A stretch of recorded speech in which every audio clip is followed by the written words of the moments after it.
พิ่นจะมอบให้เจ้าสาวของเพิ่น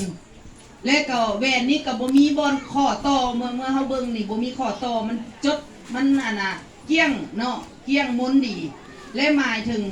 ความหักระหว่างยาโกโบมีต่อปลาย่าวเนาะซึ่งอาจารย์ขอมอบคืนให้เจ้าบ่าวมอบให้แก่เจ้าสาว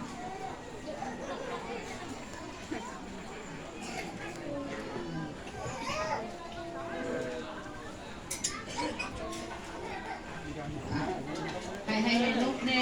นกเจ้าบ่าวแน่เนาะตบมือเกียรติเจ้าบ่าวเจ้าสาวอาจารย์จะถามฝ่ายหญิงเนาะเจ้าสาวนางปลาเย้าเจ้ามีหยังที่เป็นเครื่องหมายแห่งสัญญาหักที่เจ้ามีต่อยาโกโบที่เป็น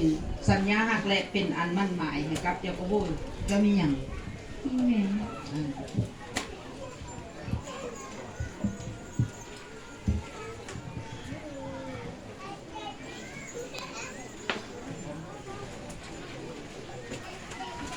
นี้ก็เหมือนกันเนาะเป็น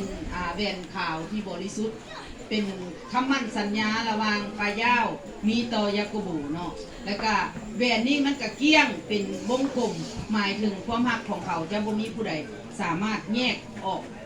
จากเขาได้นอกจากแต่เขาได้ไปอยู่กับพระเจ้าเนาะอันนี้ขอมอบให้เจ้าสาวมอบให้สวมให้เจ้าบ่าว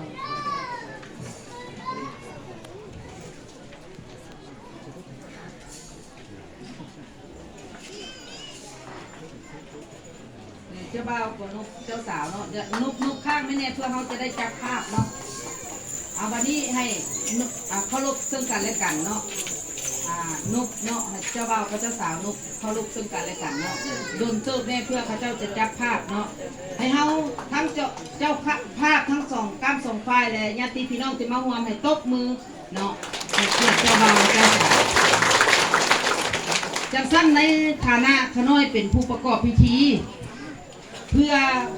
ประกาศเป็นทางการให้คู่บ่าวสาวนี่เนาะขอเชิญผู้ที่จะมาจุดเทียนให้เจ้าบ่าวและเจ้าสาว